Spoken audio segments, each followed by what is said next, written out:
Jamen, Laura Salon er lige kommet på en lille tur til et hotel, der ligger lige ved siden af lufthavnen, der hedder Clarion Hotel. Herinde i den store sal kommer der til at være 2 forskellige personer, der kommer til at lave nogle præsentationer, og den ene af dem står her sammen med mig. Han er lige ankommet fra Belgien her til morgen, og han hedder René de Koning. Og nu skifter jeg over på engelsk, men der kommer til at være nogle danske tekster nedenunder. Hello, René, and welcome to Copenhagen. Thank you, Laura. Thank you. Yes. And you just arrived from Belgium. Which city were you in?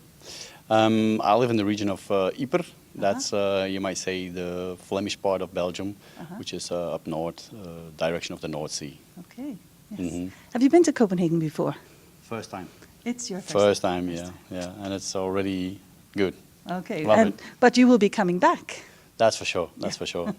Because this is a little appetizer, what you're giving today, for a longer course that you're doing on the 18th of November? Yeah, that's correct. Yes. So what we're doing today is for Speakers Club. We do a kind of introduction what body language can do for people and how it can serve them. And then on the 18th, I'm coming back to Copenhagen to do a full day seminar. It will be amazing, I promise that. Well, I mean, we talk about our ABCs. We know how to read, and what you teach is body language. So are there more things that we need to know? Well, it's about the human science, you know, the science behind body language is that how does the brain work? What do we think? Why do we say what we say? And how does that influence our body language? If you know that 55% at least is non-verbal communication and communication in its whole. So isn't that important, I would say, to learn how it works, right? Velkommen til scenen, René. Og i bedste Speakers Club, René, så lad os give os en ordentlig hånd. Welcome.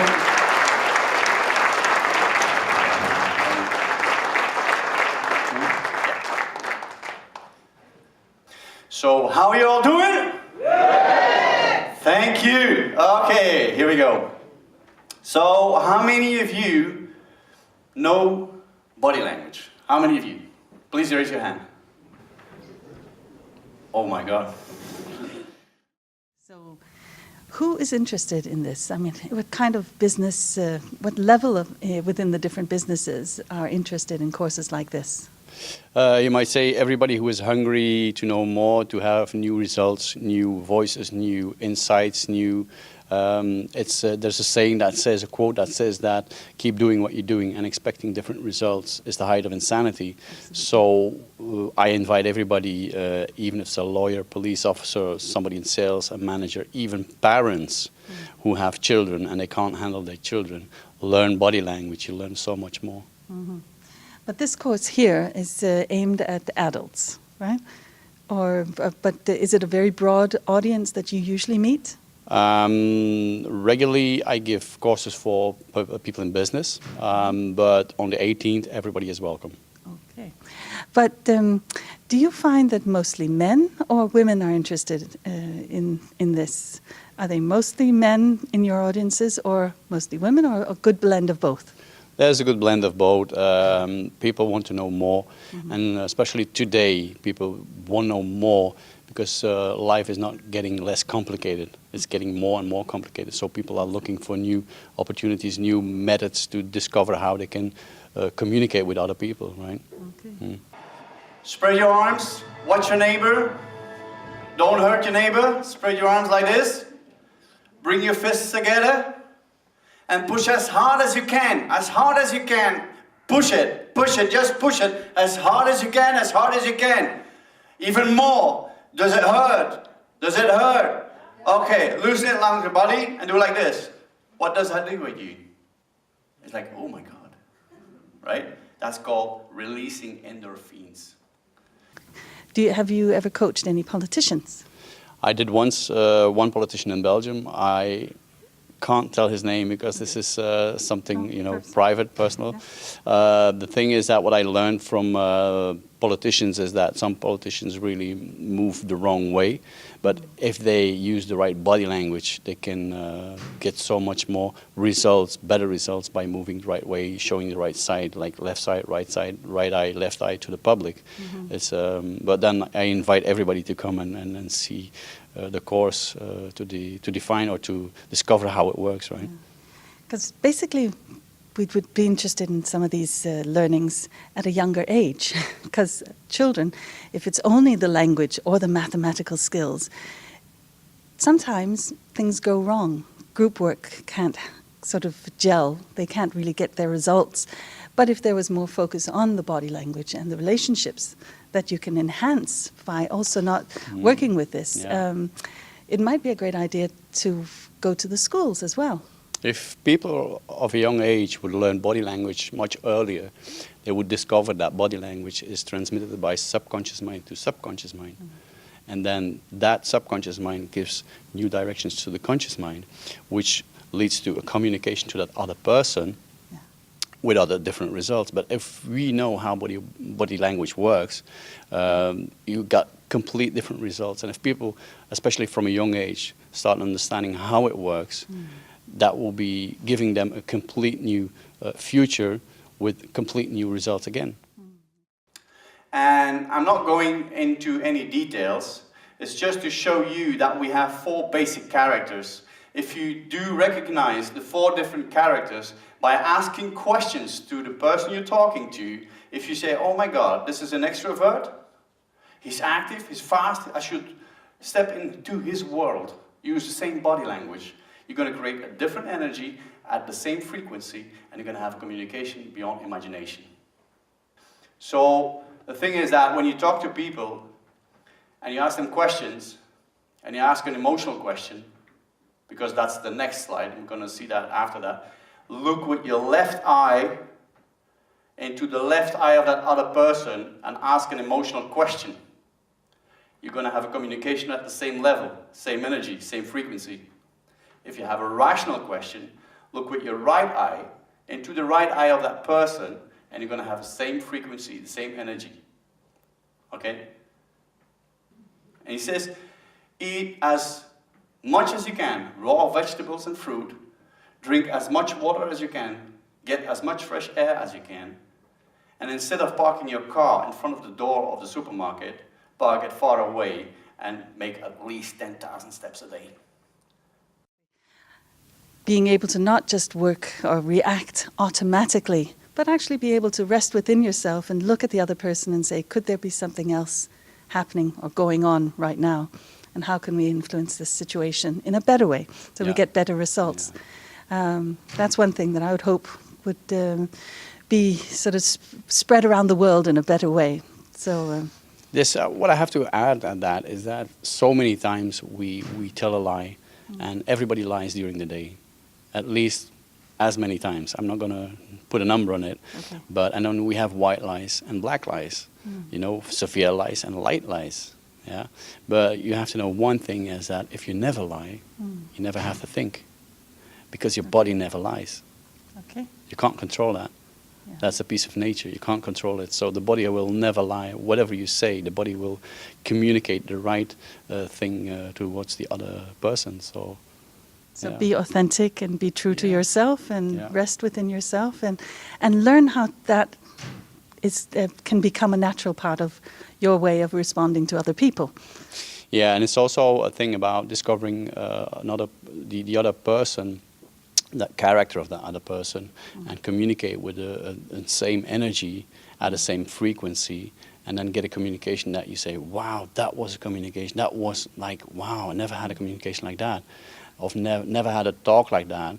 And the only thing you did, you just used the right energy at right frequency, and that again gives different results. How you all doing? My feet are even pointing towards you.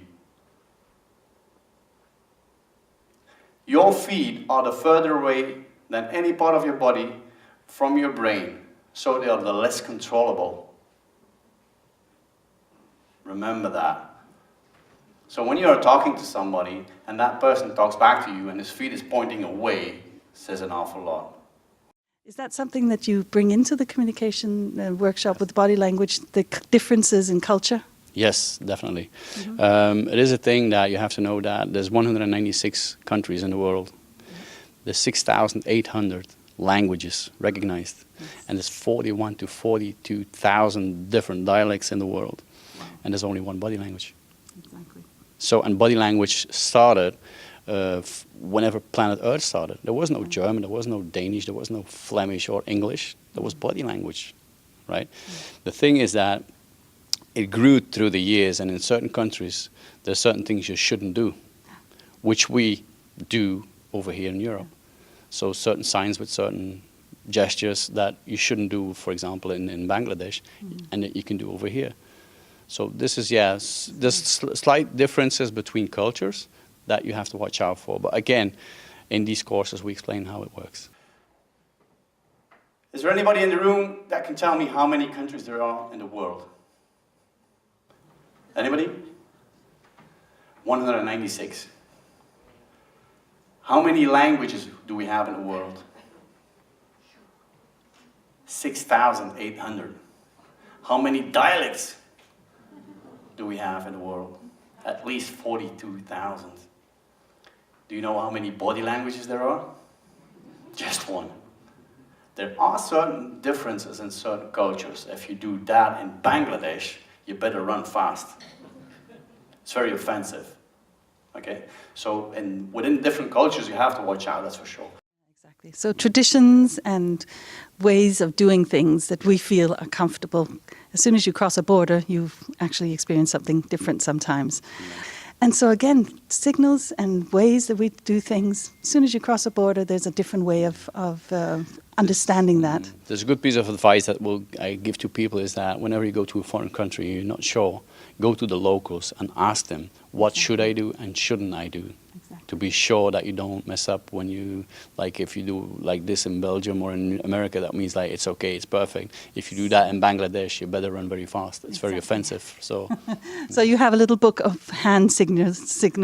the book will come out hopefully by Christmas. Really? Yeah, so a new book I wrote and it will come out. Oh my goodness. Yeah. Well, that's a very appropriate book.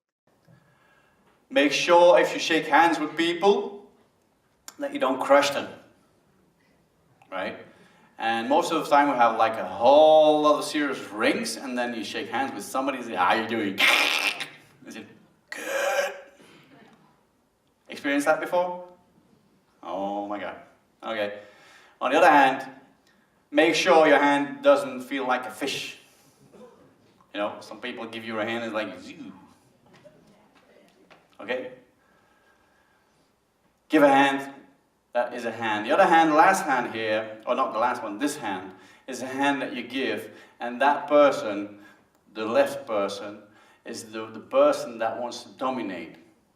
Why? They want to have the upper hand. Politicians play that game a lot. If you watch the news, you're going to see often that people shake hands, how are you doing? And they're like this, and they're like this, and they're like this. You're going to see it here. So they put the other hand. What I learned, I have one politician in Belgium, I coached him for a while. I said, listen, do it like this. Keep it like this, but like this. And then accentuate something and people will accept it.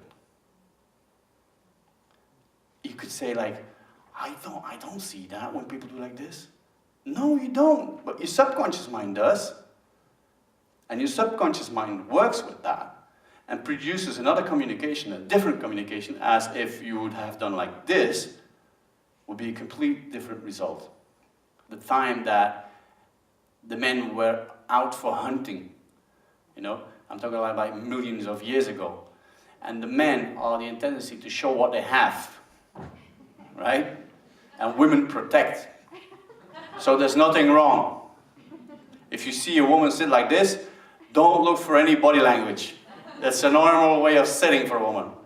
If a man sits like this, okay. On the other hand, if a woman sits like this, I got a lot of questions. Anyway. And I'm looking forward to seeing you on stage and talking to you again. Thank you. My pleasure. Really. Thank you for the interview. Thank you.